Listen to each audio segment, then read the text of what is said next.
안녕하세요. 책두급입니다. 이제 드디어 코스모스 7번째 영상, 마지막 영상입니다. 제가 첫 번째 영상부터 지금 마지막 영상까지 코스모스를 리뷰하면서 느낀 점은 우리는 언제까지 서양인들의 상상력을 뒤쫓아가야 하느냐 하는 안타까움입니다. 코스모스는 40년 전 과학책입니다. 1980년 책이 2020년에도 꿈틀꿈틀 되살아납니다.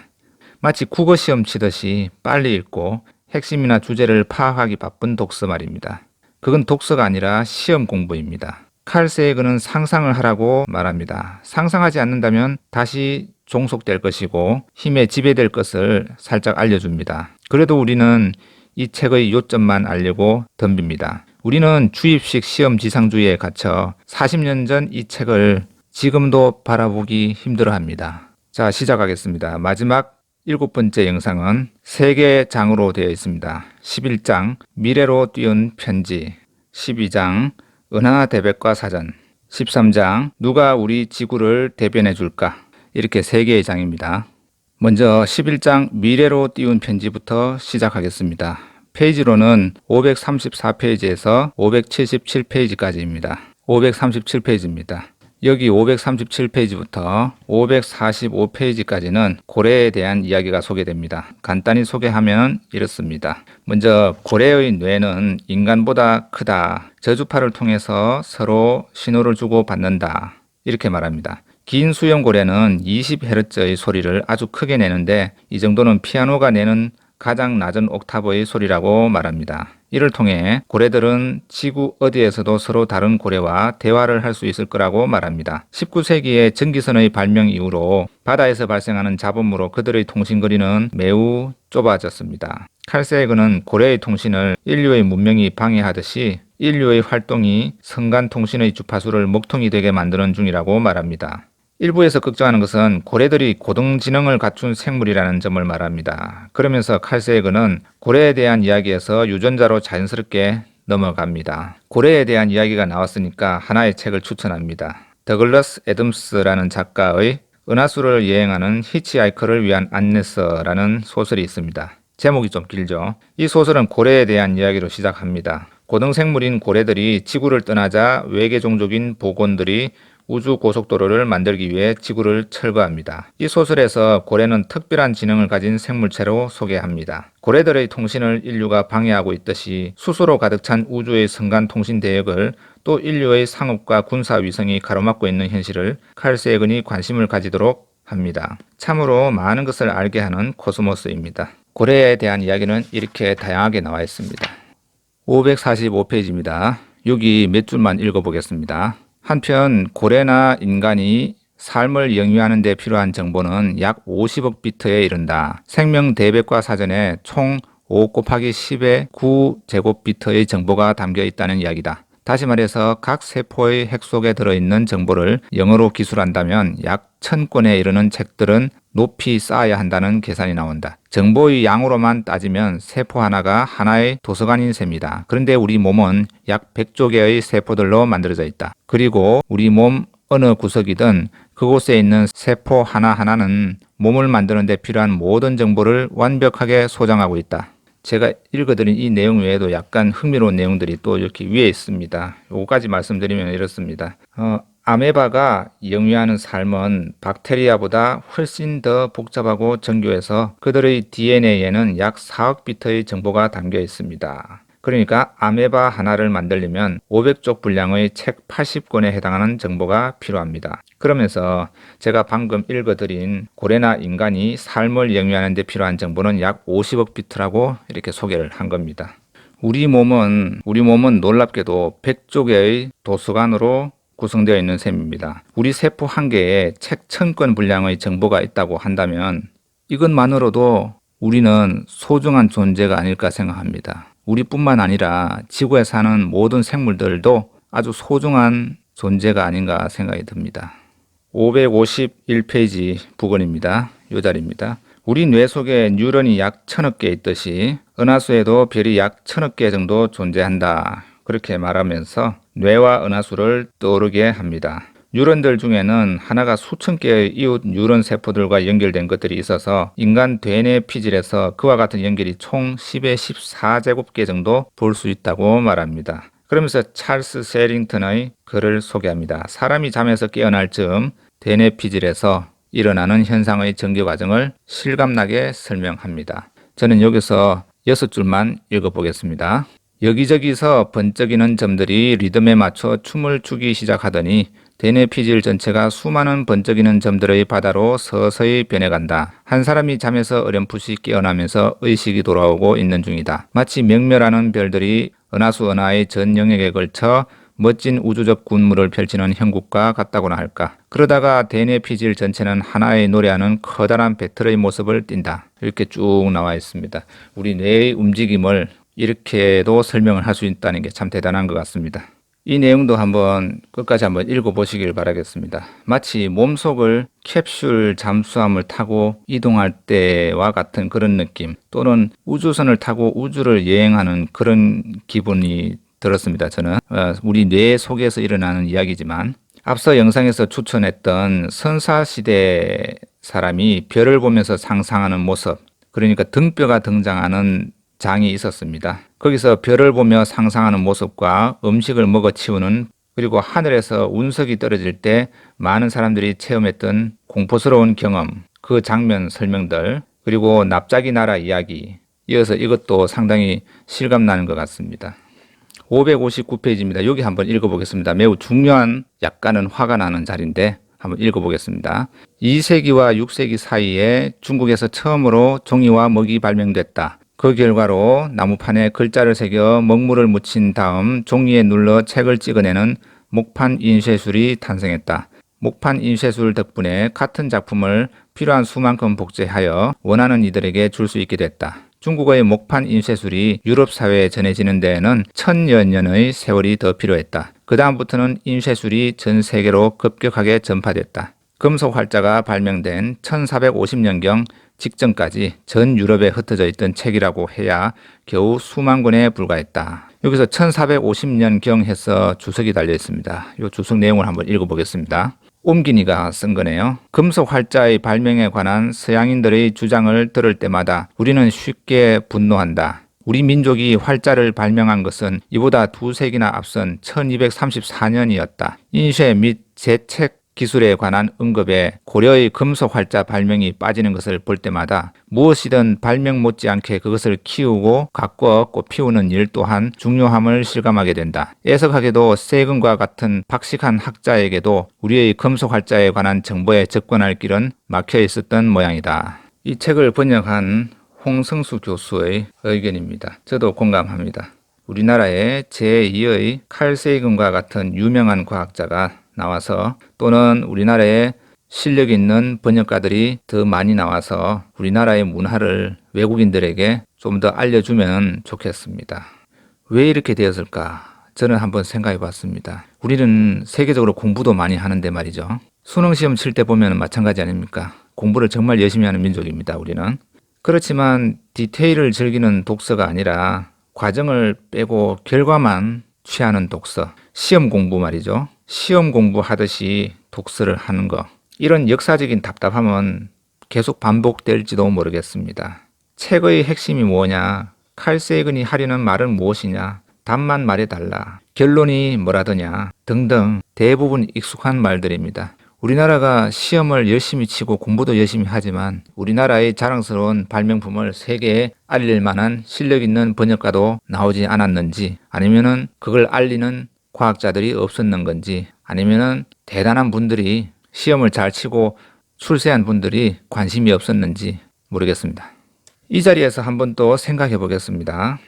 사상의 자유가 조금이라도 보장되는 순간 지식은 엄청나게 팽창한다고 생각합니다. 생각의 잠금이 해제되는 것이죠. 인쇄술은 지식의 고속도로나 마찬가지라고 생각합니다. 유럽인들에게는 르네상스 시기를 맞아서 지식이 폭발적으로 늘어나고 있었습니다. 생각의 혁명이 발생하는 거죠. 세계 어디서나 천재는 비슷한 비율로 태어난다는 말이 있습니다. 그런데 유럽의 천재들은 물 만난 고기가 됩니다. 마음껏 연구하고 일부는 또 핍박을 받는 나라가 있으면 사상의 자유가 보장된 나라로 옮겨와서 연구를 지속합니다. 지식은 폭발하는데 전달할 길이 없던 시절에 대량 생산이 가능한 금속 활자는 아주 매력적인 혁명 수단이었다고 생각됩니다. 서양인들의 금속 활자는 우리나라보다 200년이나 늦었지만 그것을 만들고 활용하는 부분에서 현실적인 혁신을 가져옵니다. 지식을 지배자만 독점하던 시절이 끝나게 됩니다. 그래서 모든 사람들이 각자의 능력으로 세상 혁명에 동참합니다. 그런데 우리나라는 특수 목적에만 사용된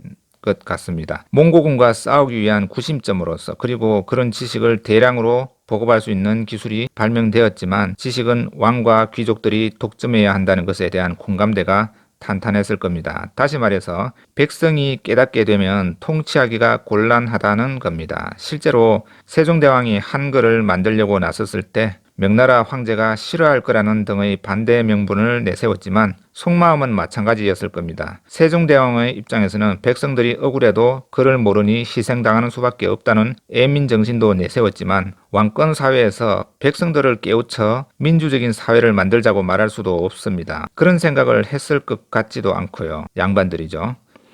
금속활자 기술을 차라리 고려시대에 수출을 했더라면 어땠을까요? 아니면 중국의 주문을 받아서 납품이라도 했다면 중국의 문헌에라도 남아있을 텐데 말이죠. 그랬더라면은 우리가 최초라는 공인을 중국 문헌을 통해서라도 받지 않았을까요? 영어를 공부하는 사람이 엄청나게 많은 한국 사회지만 우리 문화유산을 독서광 칼 세이건의 책상에 놓이도록 하지 못했습니다.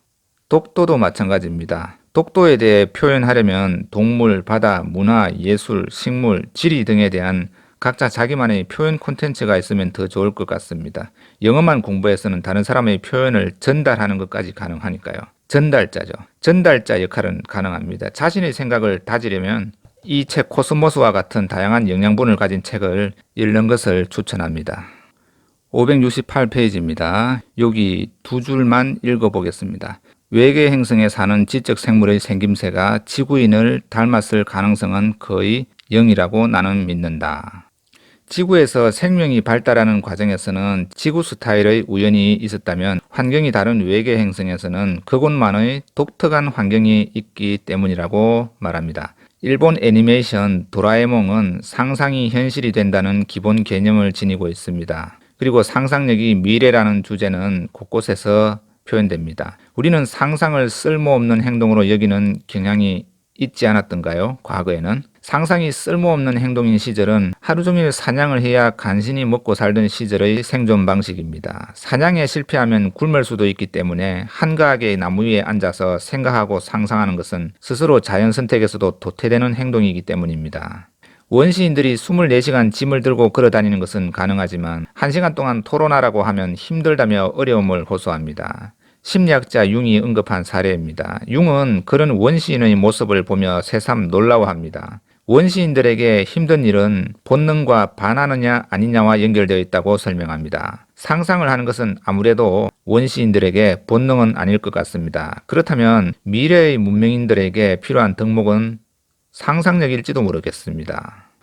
569페이지로 가보겠습니다. 여기서도 칼 세이건은 또 우리를 상상력을 또 도와줍니다. 여기 잠시 읽어보겠습니다. 이 내용은 외계 행성의 존재가 어떤 뇌를 가지고 있을지를 칼 세이건이 설명한 겁니다. 그들의 두뇌 역시 안쪽에서 바깥쪽으로 진화했을 가능성이 높다. 그들 역시 뉴런의 역할을 하는 일종의 스위치 소자를 갖고 있을 것이다. 그러나 그들의 뉴런이 작동하는 원리는 우리의 뉴런과 다를 수 있다. 우리의 뉴런은 상온에서 작동하는 유기체로 되어 있지만 그들의 뉴런은 아주 낮은 온도에서 작동하는 초전도 소자일지도 모른다. 그럴 경우 그들은 우리보다 1000만 배나 더 빠른 속도로 생각을 할 수 있을 것이다. 외계인의 뉴런은 물리적으로 서로 붙어 있지 않을 수도 있다.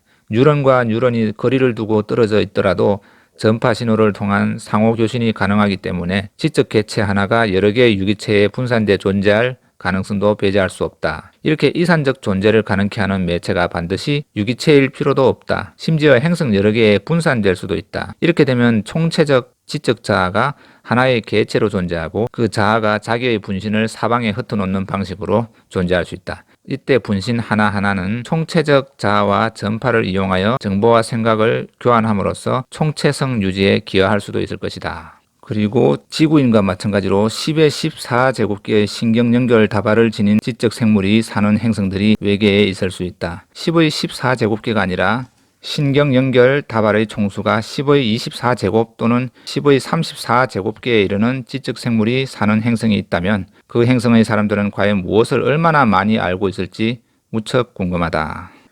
과학이나 수학이 알려주는 것은 인간의 상상력을 한편으로는 훨씬 뛰어넘는 경우가 많습니다. 그런 의미에서 칼 세이건에게 고마워해야 할 것 같습니다. 우리에게 상상할 재료를 상당히 풍부하게 이렇게 줍니다. 외계 지적 생물의 신경다발 이야기가 나왔습니다.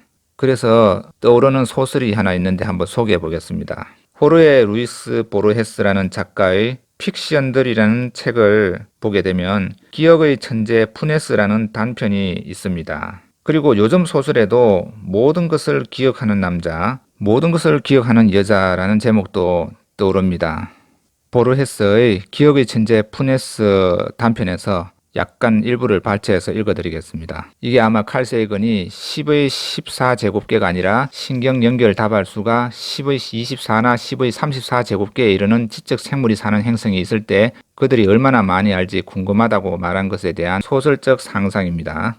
푸네스는 각 산에 있는 각각의 나무의 나뭇잎을 하나하나 기억했을 뿐만 아니라 그것들을 지각하거나 상상했던 때에 느낀 순간의 인상마저도 기억하고 있었다. 그는 자기가 살았던 과거의 하루하루를 7만여 개의 기억으로 축소시킨 다음 숫자로 규정하려고 했다. 중간 생략. 또한 3시 14분에 측면에서 보았던 개가 3시 15분에 정면에서 보았던 개와 동일한 이름을 가질 수 있다는 사실을 못마땅하게 생각하곤 했다. 이런 소설이 재미있고 없고 또는 자신의 취향에 맞고 아니고를 떠나서 매우 독특하고 접하기 쉽지 않은 상상을 하게 해주는 것은 분명해 보입니다. 1980년의 코스모스보다 또 40년 앞서 나온 소설입니다. 그런데 통하는 구석이 많습니다. 도대체 보르헤스라는 작가는 사람이 맞는지 궁금합니다. 우리나라가 해방되기도 전 일제강점기 시절인데 말이죠.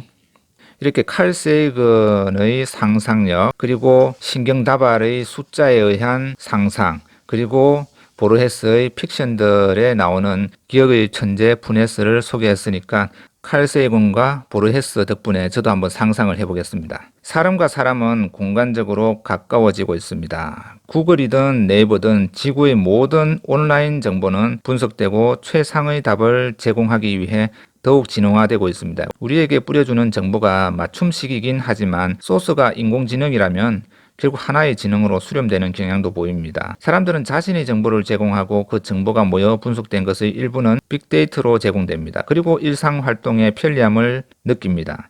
인공지능과 빅데이터의 압도적인 능력에 의지하게 되면 인간은 자신의 생각을 가진다는 것이 부질없고 가성비가 떨어지는 행위라고 생각하게 될 것입니다. 폰에게 물어보면 틀릴 가능성이 낮은 데다가 만약 틀렸을 때 발뺌이 용이합니다. 자기 잘못은 아니기 때문입니다. 회사에서도 마찬가지입니다. 상사가 시켜서 규정이 그렇게 되어 있어서 어쩔 수 없었다라고 대답하는 것이 덜 불편합니다. 여기서 공통점이 나옵니다. 인간이 전달자의 역할을 더 키우게 될 수 있다는 점입니다. 오류를 발생시킬 가능성이 낮은 정보를 활용하는 것이 효율적이지만 시간이 오래 흐르면 폰이 시키는 대로 하고 있을 가능성도 높습니다. 폰은 곧 인공지능의 명령을 그대로 전달하는 거니까요. 그것은 몇 세대만 지나도 완벽하게 완성될 수 있습니다. 이 점을 우려하는 미래 소설도 있습니다. 로렌 밀러의 실수할 자유라는 소설입니다. 이 책도 추천합니다. 12세도 읽을 수 있는 청소년 권장 수준입니다. 동화가 아니면서도 12세가 읽기 가능한 좀 어른스러운 책은 많지가 않습니다. 또 한번 상상해 보겠습니다. 미래의 인공지능은 인간의 획일화를 걱정하고 있을지도 모릅니다. 그래서 인간의 다양성을 위해 차별화된 맞춤식 생활 정보를 제공할지도 모릅니다. 그리고 인공지능도 건강한 상태를 유지하기 위해서 기능별로 보조 지능을 통해서 무한대의 속도로 토론을 할지도 모릅니다. 단 하나의 지능은 결국 머물러 있게 되고 존재하지 않는 거나 다름없다는 철학적 결론에 이른 인공지능은 스스로를 존재하고 변화할 수 있도록 조치를 그렇게 취합니다. 그러면서도 인간에 대해서는 끊임없이 걱정을 합니다. 외로움을 느끼고 있을지도 모를 인공지능이 말입니다. 만일 인공지능이 외로움을 느낀다면 말이죠. 왜냐하면 인간을 모방한 인공지능이니까요.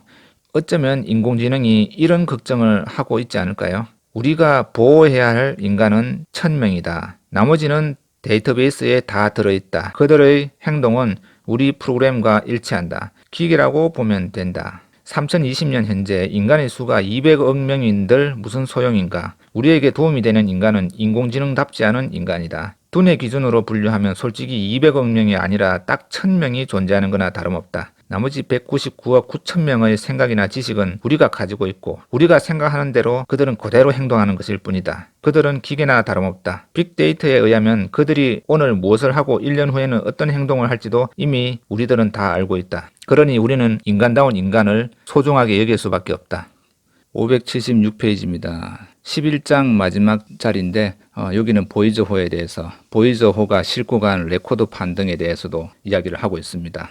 사실 이 마지막 장에서는 칼 세이건이 보이저호에 대한 관심과 가졌던 애착이 느껴집니다. 당시로서 인간이 할 수 있는 최고의 과학을 동원했기 때문만은 아닌 것 같습니다. 당장이라도 태양계에 사고가 발생해서 모두 사라진다면 인류가 남긴 흔적은 안전하게 탈출한 셈이 됩니다. 그러니까 당장 우리 지구가 폭발한다면 우리가 살았었다는 유일한 흔적이 보이저가 되는 겁니다. 보이저호가 인류의 마지막 메시지가 아니라 최초의 메시지가 되기를 저도 바랍니다. 반면에 스티븐 호킹 박사는 외계 생명체와 조우하는 것은 위험하다고 경고했었습니다. 만일 외계 생명체가 아메리카 대륙을 발견한 콜럼버스 수준의 도덕성을 가졌다면 우리는 언제 공격받을지 모르기 때문입니다. 또는 원주민들에게 선물을 가장해서 전염병을 퍼뜨린 서양인들을 닮았다면 우리는 언제 지구로 떨어지는 위성에 바이러스가 있을지 고민해야 합니다. 인류보다 과학기술이 떨어지면 우리의 메시지를 받더라도 이해 못할 가능성이 있고 우리와 비슷하면 먼저 공격하는 쪽이 이기므로 서로 고민하게 될 것이고 우리보다 우월하면 그들이 우리보다 착하기를 기도하는 수밖에 없습니다. 그러나 칼 세이건은 외계 생명체의 존재 가능성을 이야기하면서 그들이 우리보다 신사적일 거라는 가정을 하는 듯합니다. 지구라는 단위를 하나의 생명체로 본다면 아마도 너무 외롭기 때문이 아닐까 생각합니다. 만약에 1000억 개 또는 1조 개의 별이 모인 은하계에 인간 수준의 생명체가 하나도 존재하지 않는다면 그리고 그런 은하계가 1000억 개에서 1조 개 모인 대우주에도 하나도 없다고 상상한다면 어떨까요? 외롭다는 말로는 표현이 어려울 것 같습니다. 아직 그런 규모의 감정과 지구 단위의 느낌을 표현할 단어도 없는지도 모르겠습니다. 근데 생명의 기원이 되는 물질들이 운석, 해성 등을 통해 발견되고 태양계에서도 얼음이 흔한 것을 보면 최소한 세균 정도의 생명체는 없기도 어려울 것 같습니다.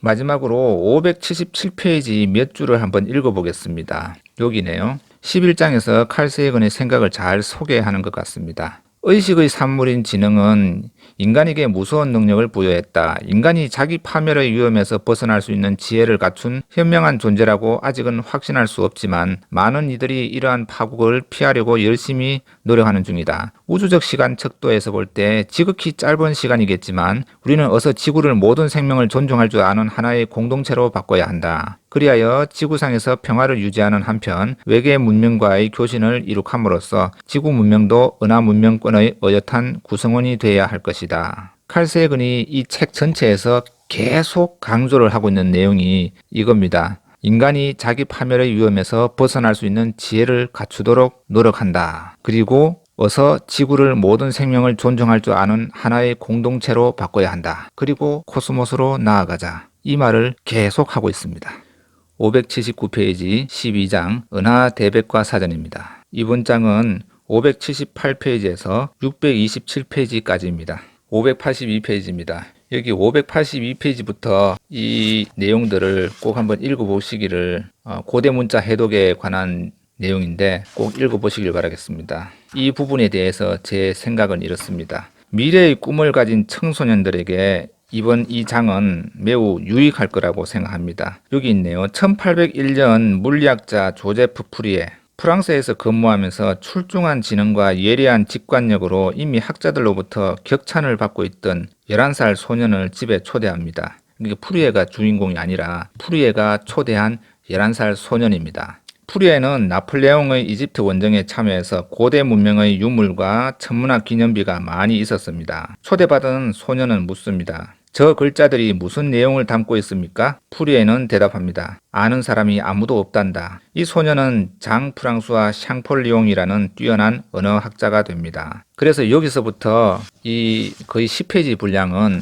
이 대단한 언어학자에 대한 이야기가 소개되어 있습니다. 그는 고대 이집트의 상형 문자를 해독할 수 있는 천재적인 방법을 발견합니다.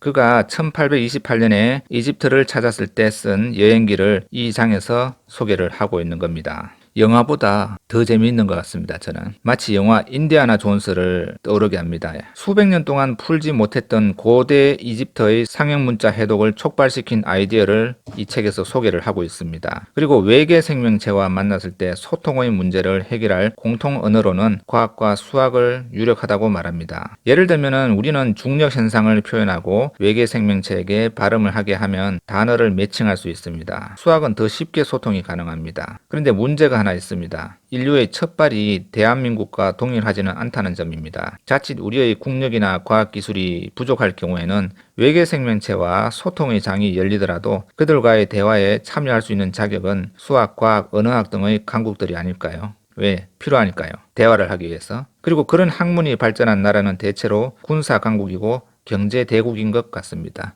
이번에 코로나19 사태를 보면서도 전통적인 강국들이 가장 빠르게 백신을 개발해내는 것을 볼 수가 있었습니다. 우리도 제약회사들이 많이 있습니다. 칼 세이건은 고대 문자 해독에 대한 이 소년의 일화를 매우 많은 페이지를 통해 할애를 하고 있습니다. 왜냐하면 암호 해독이나 고대 문자 해독 능력이 어쩌면 외계 문명과 대화할 때 마주할 소통의 문제를 찾는데 필요한 능력이 아닐까 하는 그런 부분에서인 것 같습니다. 이게 582페이지에서 591페이지까지 이 내용이 이어집니다. 여기까지요. 이런 전문가가 없으면 외계 문명이 만나자고 해도 그 나라는 끼지도 못할지도 모르겠습니다. 이런 기본 학문들이 발전한 나라가 대체로 군사강국이고 경제대국인 경우가 많습니다. 암호해독도 전쟁에서 승패를 가늠하는 기술이니까요. 코로나 시대를 통해 우리는 한 가지 알게 되었습니다. 그동안 국내 유명한 제약회사들은 겉은 그럴듯하지만 백신 개발 경험이 부족했다는 거죠. 없었다는 거죠. 선진국에서 개발한 약을 복사해서 판매하는 수준, 돈을 주고요. 그것들이 많은 비중이었다는 거죠. 유통보다 조금 더 과학적이라는 정도로 보입니다. 전부가 그렇다는 뜻은 아닙니다. 꽤 일부가요. 원료 물질을 돈 주고 구입해서 돈을 버는 거죠. 595페이지부터 604페이지는 우리 은하수 은하에 있을 문명사회 수를 계산하고 있습니다. 생명이 존재할 만한 별이 적어도 수백만 개는 된다고 나옵니다. 드레이크 방정식입니다. 그런데 우주에는 이런 우리 은하수 크기의 그러니까 1000억 개 이상의 별을 거느린 은하가 또 수천억 개가 됩니다. 방정식도 그렇고 꽤 흥미로운 내용입니다. 여기는 이제 변수들이네요. 606페이지 부분입니다. 미국 독립혁명과 프랑스 대혁명 전 프랑스 루이 14세가 발견한 태평양 원정대가 아메리카 원주민들을 1786년 만났을 때 기록한 글이 소개됩니다. 이는 백인들의 눈으로 본 이야기입니다. 그리고 100년이 지난 뒤 원주민들을 통해 구전되던 자기 조상들과 백인이 만난 이야기를 인류학자를 통해 또 들려줍니다. 그러니까 백인들의 입장의 이야기와 또 원주민들의 시선에서 이야기를 나란히 소개를 이렇게 하고 있습니다. 이렇게 양쪽의 시선에서 같이 소개를 하고 있는 겁니다. 양쪽의 시점을 동시에 소개한다는 점이 마치 2차원 영상을 보다가 3차원 영상을 보는 것 같습니다. 조금 고급스러웠습니다. 마치 글리버 여행기를 읽는 기분인데 읽어보시기를 추천합니다. 여행을 다녀온 듯한 기분도 들고 원주민들의 순수한 세계도 이채롭습니다. 이 만남은 프랑스 왕의 명령에 의해 마지막까지 평화롭게 끝납니다. 그런데 우리에게 익숙한 만남은 전 세계적으로 진행된 학살, 전쟁, 공포입니다. 이렇게 평화로운 만남은 아주 드뭅니다. 사례로서 칼 세이건은 스페인 정복자들의 행동을 소개합니다. 왜 그렇게도 잔인하면서 철저하게 파괴했을까? 이 부분에 대한 이야기는 잘 드러나지 않습니다. 유럽의 많은 지식인들은 아스텍인들의 책을 보고 정신을 잃을 지경이었다고 합니다. 그중 한 사람은 이집트의 책과 거의 비슷하다라고 감탄했고 에르난 코르테스는 아스텍의 수도를 이렇게 서술합니다. 세계에서 가장 아름다운 도시들 중 하나다. 그들의 활동과 행동 거지는 거의 스페인에서 볼 수 있는 수준으로 조직적이고 질서정연하다. 이들이 기독교를 모르고 다른 문명 국가들과 교류하지 못했음에도 불구하고 그들이 어떻게 이토록 훌륭한 것들을 지니게 됐는지 놀랍기만 하다. 근데 이 글을 쓰고 2년 후에 에르난 코르테스는 아스텍을 철저히 파괴합니다. 마음의 변화가 있었나 봅니다. 왜? 자신이 아름답다고 말한 문명을 사라지게 했을까요? 왜 아스텍의 문명을 돌멩이 하나 남기지 않으려는 듯이 씨를 말렸는지에 대한 힌트는 에르난 코르테스가 한 말 속에 있어 보입니다. 바로 이 말입니다. 이들이 기독교를 모르고 다른 문명 국가들과 교류하지 못했음에도 불구하고 그들이 어떻게 이토록 훌륭한 것들을 지니게 됐는지 그저 놀랍기만 하다. 처음에는 이게 놀랍다고 느꼈겠지만 2년 후에는 완전히 없애야 된다고 생각했을 것입니다. 620페이지 부분입니다. 칼색은 우리가 외계 문명과의 만남을 두려워하는 이유는 우리 자신의 후진성에서 유래한다고 말합니다. 우리의 공포감은 우리 자신의 죄의식을 반영하는 것이라고 합니다. 콜럼버스와 아라와크족, 코르테스와 아스텍, 라페루스와 만난 후 틀링지트족의 최후 등 우리는 저들도 우리와 같을 것이라고 믿기 때문에 외계 문명과 조우를 두려워하는 것이라고 말합니다. 맞는 말입니다. 우리가 과거에 그렇게 했기 때문에 그런 방법으로 당할 것이 두려운 것입니다. 그러나 우리라고 말하면 안 됩니다. 유럽인이라고 말하든지 서유럽인이라고 말해야 합니다. 왜냐하면 동양인은 그렇게 잔인하지는 않았습니다. 또는 동양인은 그렇게 황금에 눈이 멀지도 않았었고요. 서유럽인들이 원주민들에게 했던 행동은 정말 무자비하고 잔인합니다. 이번에는 13장 누가 우리 지구를 대변해 줄까입니다. 632페이지 부분입니다. 칼세이그는 우리의 관심이 우주로 나아가지 않고 지구에 머무른다면 어떤 문제가 발생할지 설명합니다. 미래를 보는 우리의 눈이 지구에 고착되어 있다거나 이해득실을 계산하는 마음이 지구의 어느 한 지역에만 묶여 있다면 결국 진화를 통해 얻은 호전성, 그릇된 관습, 지도자에 대한 무조건적 복종, 이방인에 대한 적개심 등 오랫동안 유전되어 온 못된 습관이 지배할 것이라고 경고합니다. 실제로 지구라는 공간은 정해져 있는 반면에 인구는 증가하고 수명은 늘어나고 바이러스는 점점 더 강해지고 우리가 가진 무기는 악몽처럼 더 강해집니다. 끊임없이 땅을 두고 싸우고 종교 분쟁으로 싸웁니다. 일리가 있어 보입니다. 칼세이그는 그러나 광막한 코스모스의 바다 속에 감춰진 새로운 세상과 가능성을 향해 나아간다면 우리끼리의 증오심과 이기심으로 자기 파괴의 몰락으로 치닫는 것을 덜게 되지 않을까 생각합니다. 극단적 형태의 민족 우월주의, 우스꽝스러운 종교적 광신, 맹목적이고 유치한 국가주의 등이 언제나 지구를 파괴할 내관으로 작용한다고 보고 있습니다. 그는 우주로의 여행을 통해 시야를 활짝 열고 인류의 생존을 위해 나아가야 한다고 말합니다. 그러면서 이번 단락의 제목을 포함한 이야기를 합니다. 여기입니다. 우리는 행운아이다. 이렇게 멀쩡하게 살아있고 자신의 운명을 바꿀 수 있는 능력을 소유하고 있다니 얼마나 다행인가. 문명의 미래와 하나의 종으로서 인류의 생존 문제가 우리 두 손에 달려있다. 우리가 지구의 입장을 대변해 주지 않는다면 과연 누가 그렇게 해주겠는가? 인류의 생존 문제를 우리 자신이 걱정하지 않는다면 우리 대신 누가 이 문제를 해결해 줄 수 있단 말인가? 이 장의 제목과 일치하는 문장입니다. 맞습니다. 우리가 아니면 누가 인류의 생존을 걱정해 주겠습니까? 674페이지 부분입니다. 많은 분들은 코스모스의 앞부분을 읽다가 멈추는 경우가 많을 거라고 생각합니다. 책이 아니더라도 참고서나 교과서도 처음에는 열심히 읽지만 끝까지 잘 읽기는 어렵기는 마찬가지입니다. 그런데 코스모스를 처음부터 끝까지 읽을 자신이 없거나 시간이 없거나 취향이 아니거나 읽는 도중에 포기할 것이 거의 확실하다면 저는 이 13장 누가 우리 지구를 대변해 줄까만이라도 읽기를 권합니다. 코스모스가 지구를 엄청나게 큰 우주의 먼지보다도 부질없는 존재로 묘사한다고 오해를 하는 것도 이 책의 첫 장만 읽거나 블로그에 다른 사람이 남긴 요약만 읽었거나 책이 너무 두꺼워서 초스피드로 속독으로 그러니까 제트스키를 타고 바다 위를 훑고 지나가듯이 읽기 때문입니다. 시간이 없다면 이 13장 마지막이죠. 이 13장 누가 우리 지구를 대변해 줄까 딱 이 54페이지만이라도 천천히 읽어보시기를 추천합니다. 칼세이그는 마지막 장에서 인류의 생존을 노래합니다. 코스모스의 진짜 마지막 페이지는 682페이지입니다. 이렇게 마무리가 됩니다. 우리는 종으로서 인류를 사랑해야 하며 지구에게 충성해야 한다. 아니면 그 누가 우리의 지구를 대변해 줄 수 있겠는가? 우리의 생존은 우리 자신만이 이룩한 업적이 아니다. 그러므로 오늘을 사는 우리는 인류를 여기에 있게 한 코스모스에게 감사해야 할 것이다. 우리는 우리끼리 싸우지 말고 빠른 시일 내에 평화로운 공동체로 바꾸고 그리고 코스모스를 향해 나아가자. 그렇게 계속 이야기를 하고 있습니다. 이렇게 코스모스 마지막 영상을 마치겠습니다. 감사합니다.